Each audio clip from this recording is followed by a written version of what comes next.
So the basic idea of this video was that I have like 3 authors that I consider like favorites. And those authors would be Emily Henry, Taylor Jenkins Reid, and Sarah J Maas. They are authors who I consistently like the books they put out. There have been no books that I like totally hate from any of these authors, and they have like typically are releasing 5 stars, especially like currently. And so I wanted to see if, because I like their writing, I might like their reading taste. And so I did some investigation, did some Googling, and I found their 3 books. The thing was that I was not expecting was it was actually very hard to track down 3 like favorite books. I think for Sarah J Maas I was able to track down a list of books that she said were like favorites, but for Taylor Jenkins Reid and Emily Henry, that question is like very rarely asked. Emily Henry talked about like in a blog post from like 20,000 years ago about how she follows this philosophy of like using the opportunity to like talk about book recommendations as an opportunity to talk about books that are like newer and to kind of give them a boost. And like that's kind of her philosophy around recommending books in articles, because obviously these authors get asked about book recommendations all the time because they're writing books, so it makes sense that they're asked about them. So Emily Henry's books will change, and she's always recommending books that are like fairly recent for the most part. So the book I found, and this is a book that she's mentioned in several of her more recent interviews, was This Time Tomorrow by Emma Straub. And I've actually seen this book multiple places. This is not like a book that is a hidden gem. I think it's like pretty popular, pretty common. This book is like very much 13 going on 30. A lot of people have been enjoying it. I also enjoyed it. It feels, okay, stay with me here. This book is not a Christmas book. It takes place in October, okay? But it felt like a Christmas movie, like a really, really good Christmas movie, where it's like a little bit magical. It has this like really like sweet message. It like makes you like happy to be like a human. That sort of vibe was the vibe I got from this book. So if that's what you're looking for, look no further. I did cry quite a bit in the book. It is like sad. It deals a lot with grief. The weirdest thing about reading that book was that book directly referenced Kindred, which is the last book that I'm reading. I haven't quite finished that one yet because it is also a time travel book, which is so strange that 2 of the 3 books that I'm reading are like time travel related books. I have for years and years now said I do not like a time travel book, and that is like not true. It's not true, because there's like a lot of time travel books I do enjoy. I would say more often than not I enjoy a time travel book. I think what happened was I read The Time Traveler's Wife shortly after it came out, within the few years after it came out. I was either in high school or in college when I read it, and I hated it. I hated it with like an undying passion. I hated The Time Traveler's Wife, and so that like really put me off time travel books forever. And now I love it. Like some of my favorite books are time travel books. This Is How We Lose the Time War. I love that one. I love the Emily Henry book that has like slight time travel aspects, which is The Love That Split the World. And A Million Junes. Both have kind of like almost time travel. I love In 5 Years, which has like sort of time travel. I have been really enjoying the time travel books of late. So I apologize to the time travel genre. My apologies. I will no longer say that moving forward. Anyway, Emma Straub's book was delightful. I really, really enjoyed it. It was a really good read. I feel like if you really enjoyed One Italian Summer by Rebecca Sturley, honestly, if you enjoy any of Rebecca Sturley's adult works, this book reminds me a lot of that. Next up, I picked a book from Sarah J Maas. And Sarah J Maas was a little bit more willing to give favorites, and I also felt like they were consistent across the board. And one book that came up over and over again was the Black Dagger Brotherhood series, which the first book of that is Dark Lover by J.R. Ward. There were a couple other books, but this is the one I picked. 1, because I had heard of it before, and 2, because I like really been on a hunt for like a good vampire book. This book is one of those books that I think if you read it when it initially came out, like I could very much see it becoming a favorite, but it came out in 2005, and it very much feels like it came out in 2005. I think the more you kind of read not just like the modern stuff, but you read backlist stuff from authors, the more you kind of recognize that there are definitely these like trends in writing, as well as like topical trends in publishing. There's also like writing trends, and a book that was written in 2005 feels very dated. Not just, there's some like references and things that feel dated, but the writing style itself kind of felt very dated. But I did enjoy the story. I might continue with it. It's not something I'm like super eager to continue with, but like if the mood strikes, I might continue. Just wanted to give an update because I started Dark Lover by J.R. Ward last night.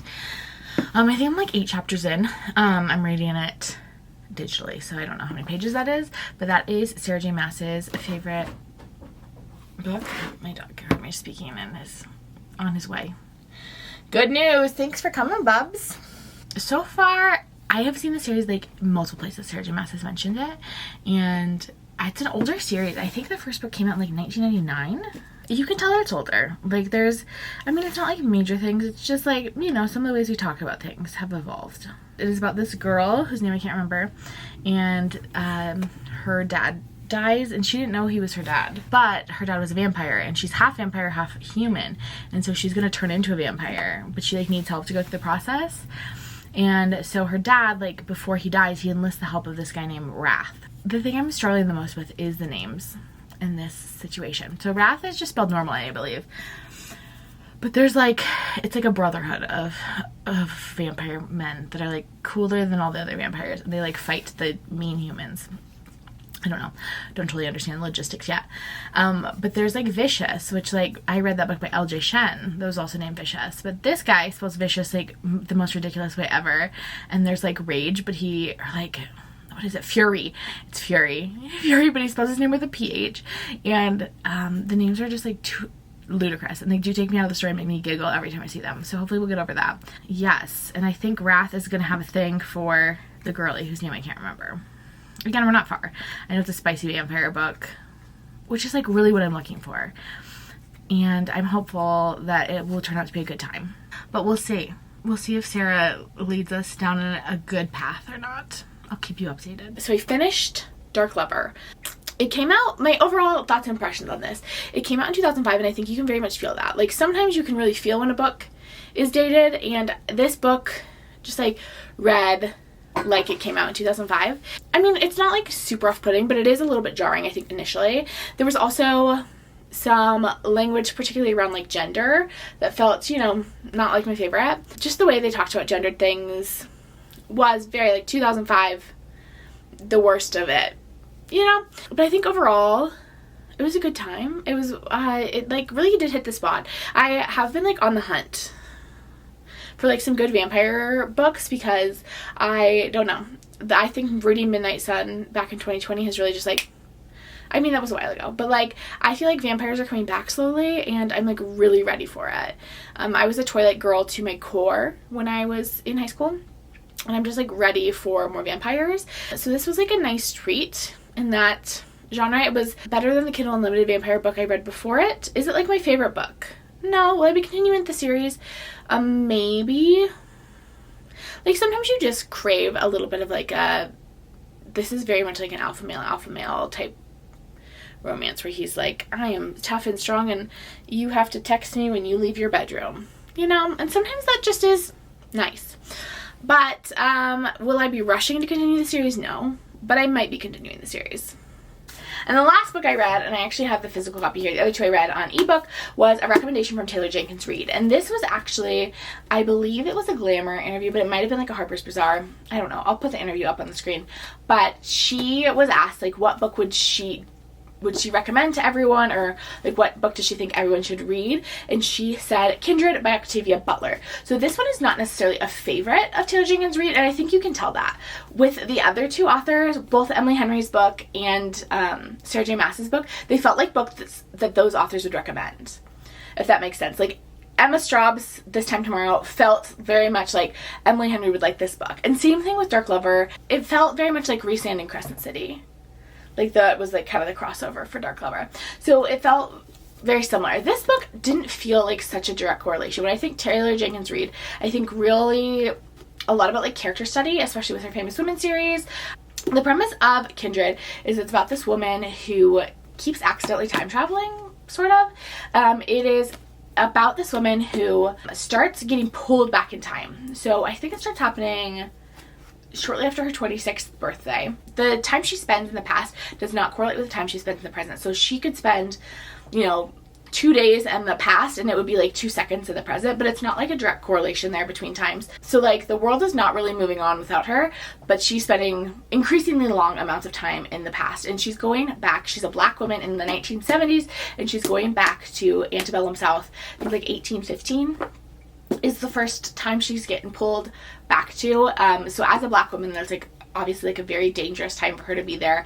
And so this piece is like mostly historical fiction, but because of the fact that she's like a modern woman, or 1970s, this was written in the 1970s, so she's modern to the time this book was written, it gives us kind of a really unique lens into the past, because she has modern sensibilities, and her modern sensibilities like completely make sense because she's from the future, but she's experiencing slavery in first person. It was like a beautiful story. It read like very quickly and was like very engaging, and I think does such a brilliant job of really like personalizing that period of time, which I think historical fiction is like particularly apt to do. I think historical fiction is really important because it reminds us that this history was experienced by like real people and not just by like figures. I think historical fiction, I'm like a big advocate of like fiction being incredibly important in like creating empathetic people. Like I think there have been studies that show that like readers are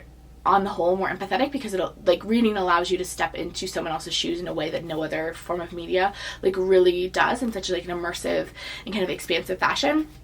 And I think this story does that brilliantly. I think it is really beautifully told.